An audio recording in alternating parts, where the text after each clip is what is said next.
George Hughes. Nacido un 2 de octubre de 1989.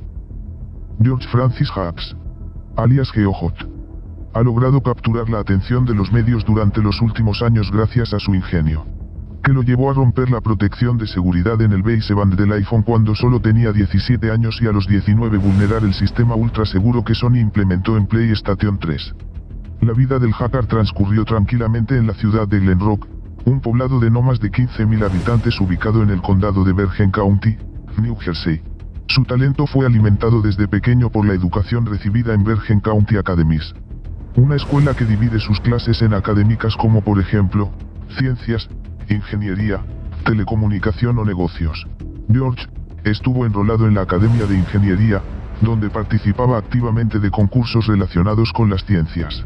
En el año 2005, George fue finalista de la competencia Intel International Science and Engineering Fair con su proyecto de Googler. Luego en el año 2007 ganó junto a sus compañeros de escuela en la misma feria de INT, el que participó el 2005, gracias a un dispositivo que proyectaba imágenes 3D denominado Iwanta Holodeck, recibiendo un premio de nada menos que $20.000.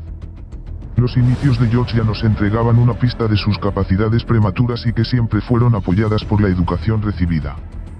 En el 29 de junio de 2007, luego de meses de espera, Apple finalmente puso a la venta su primer terminal telefónico, hablamos del iPhone, y denominado el invento del año por la revista Times. Muchos recordarán el incontable número de personas que hacía fila en las tiendas de AT&T y Apple Store para obtener la última ganga tecnológica. Y por supuesto George estaba presente para adquirir el suyo. Durante las semanas del lanzamiento del iPhone, muchas fueron las críticas por estar amarrado a un solo carrier telefónico. George, con tan solo 17 años, decidió invertir varias de sus horas de vacaciones en buscar una solución al bloqueo y permitir que se pudiera utilizar el iPhone en otros operadores.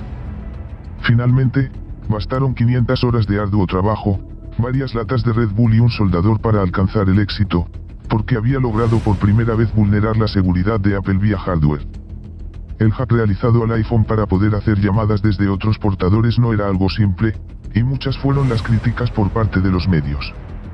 Sin embargo, George subió a YouTube un tutorial que explicaba paso a paso cómo realizar la modificación al teléfono, la que tuvo más de 107.000 visitas en la misma noche de la publicación. Fueron varios los interesados en contactarle para tener acceso exclusivo a su teléfono. Uno de ellos fue el empresario Terry Didone, fundador de Certichel, quien ofreció su auto, un Nissan 350Z, y otros 3 iPhones por ser el dueño del iPhone modificado de George. Luego del desbloqueo que lo llevó a la fama, era momento de buscar una nueva forma de desbloquear el teléfono y el reproductor multimedia iPod Touch. El 8 de febrero del 2008, liberó por primera vez un método de desbloquear el iPhone con bootloader 4.6 vía software. Este lanzamiento marcaría el fin de la plataforma cerrada de Apple, permitiendo que nuevos operadores GSM pudieran ser utilizados, incluso en países donde no había ningún acuerdo para utilizar iPhones. Lo que para muchos podía ser una desgracia, para él era todo diversión. Estas son palabras textuales dichas por él. Personalmente, me gusta que Apple mantenga al iPhone así de cerrado. Este es un pasatiempo personal, y no sería tan divertido si Apple hubiera hecho al iPhone tan abierto como otros terminales. Podré demostrarle a Apple de lo que soy capaz de hacer. Para la salida del iPhone 3G en el 11 de julio del 2008. La técnica por hardware utilizada por George ya no era válida, por lo que todos sus esfuerzos se concentraron en vulnerar el código del baseband y bootloader. El 3 de julio del 2009. Anunció la salida de Purple 1N, el primer exploit público y software para el jailbreak del iPhone 3GS, lo que permitiría que se pudieran instalar terceras aplicaciones en el teléfono. Un par de meses más tarde, se anunciaría BlackCrown ON, la aplicación para realizar jailbreak a todos los iPhones y iPod Touches lanzados por Apple, una verdadera bomba en las oficinas de Cupertino. La ronda de nuevas versiones de BlackCrown ON continuó en los siguientes meses. Y se encargarían de romper una y otra vez las nuevas mejoras en seguridad que Apple incluía con los nuevos dispositivos, iPhone 3GS y iPod Touch 3G modelos MC. El 24 de junio del mismo año, escribió en su Twitter que no tenía intenciones de liberar un nuevo jailbreak. Aunque en los días siguientes se filtró una imagen de un iPhone 4 corriendo iOS 4.0 y ejecutando Cydia, pero ese método nunca fue liberado al público. Luego de varios dichos en contra de George por no liberar el jailbreak, este anunció por Twitter su retiro del hacking de dispositivos de Apple. Me estaba divirtiendo, pero hay demasiadas personas que se lo toman en serio.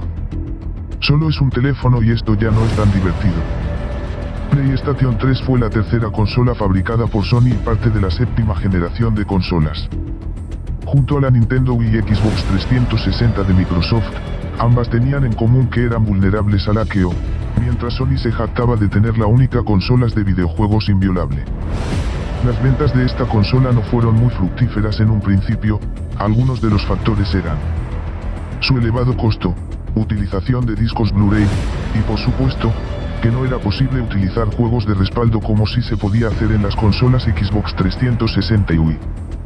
Lamentablemente para Sony, toda la protección incluida en su consola llegó a su fin el día en que George comunicó sus intenciones de vulnerar la increíble seguridad de la PlayStation 3. Calificándola como todo un reto, palabras de las que se arrepentiría 5 semanas más tarde. El 22 de enero de 2010, George escribió en su medio de comunicación oficial Twitter, lo siguiente. Bien, un tweet. Acabo de hackear la PS3. La entrada de Twitter llevaba a un link de su blog, donde anunciaba el hackeo de la consola, luego de obtener acceso al monitor virtual de máquina, lo que le permitía leer y escribir sobre el sistema de memoria de la PlayStation 3. Tan solo fueron necesarias 3 semanas de análisis a la consola y otras 2 para el cracking del sistema. Súper simple. 4 días más tarde del anuncio en su blog. Desde ahora. La leyenda viviente.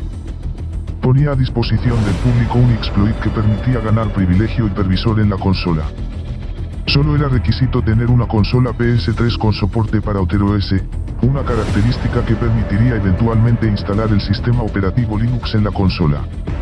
Aparte del exploit, también se encontraron especificaciones sobre cómo instalar Homebrew y un emulador de PlayStation 2. Funcionalidades que luego fueron removidas por Sony, al igual que OS, por motivos de seguridad. La respuesta de Sony, luego de que George vulnerara la inhackeable consola, no se hizo de esperar, y a finales de marzo del 2010 lanzaron una actualización al firmware para la PlayStation 3 que deshabilitaba la función OS, imposibilitando el hackeo a la consola vía Linux. Sin embargo, la leyenda no se detuvo ante las amenazas de Sony para que dejara de intervenir en la consola. Ahora sus esfuerzos estaban centrados en lanzar un firmware modificado que permitía correr Linux incluso con el último firmware de la compañía. Utilizó YouTube para dar a conocer los avances sobre el firmware, donde traía nuevamente el soporte OS a la consola. Lamentablemente, el progreso del firmware modificado solo pudo ser apreciado por vídeos y nunca se publicaron avances. Para el 13 de julio del mismo año, George colgaba los guantes en la batalla contra Sony. El genio detrás del primer hackeo del iPhone y de la PlayStation 3, aunque se encuentra por el momento retirado de las canchas, sigue siendo uno de los personajes más recordados del último tiempo por sus hazañas, y en especial por tener un prontuario con tan solo 20 años de edad.